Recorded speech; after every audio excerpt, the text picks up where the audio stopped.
दोस्तों, नील नदी जितनी लंबी है उतना ही इसका इतिहास भी पुराना है। नील नदी के इतिहास में हमें मिस्र की प्राचीन सभ्यता की झलक देखने को मिलती है। मिस्र की प्राचीन सभ्यता नील नदी के किनारे पर ही विकसित हुई थी। मिस्र की प्राचीन सभ्यता के विकसित होने के पीछे दोस्तों नील नदी का ही बहुत बड़ा योगदान माना जाता है, क्योंकि दोस्तों मिस्र की सभ्यता में उद्योगों से लेकर कृषि कार्यों को नील नदी ही आसान बनाती थी। इसीलिए दोस्तों मिस्र की प्राचीन सभ्यता का विकास संभव हुआ। तो दोस्तों आज भी नील नदी कई देशों के लिए वरदान साबित हुई है। दोस्तों नील नदी 11 देशों में होकर बहती है, जिसमें कुछ प्रमुख देश हैं तंजानिया, मिस्र, सूडान, बुरुंडी, कांगो, रवांडा और केन्या। दोस्तों नील नदी की दो प्रमुख सहायक नदियां भी हैं, व्हाइट नील और ब्लू नील। व्हाइट नील का उद्गम स्थान मध्य अफ्रीका के महान अफ्रीकी झील क्षेत्र से होता है, जबकि ब्लू नील का उद्गम इथोपिया के लेक टाना झील से होता है। दोस्तों नील नदी अफ्रीका के सबसे बड़ी विक्टोरिया झील से निकलकर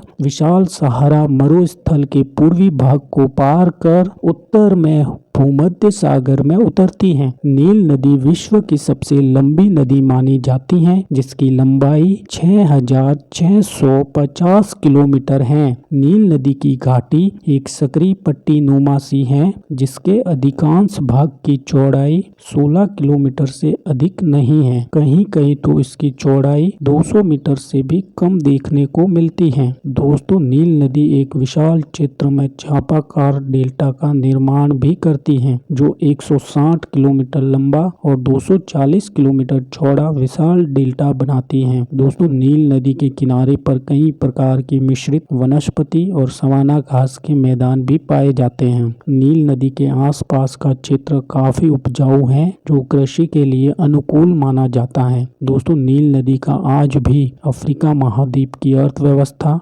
संस्कृति और पर्यटन के क्षेत्र में अहम योगदान माना जाता है।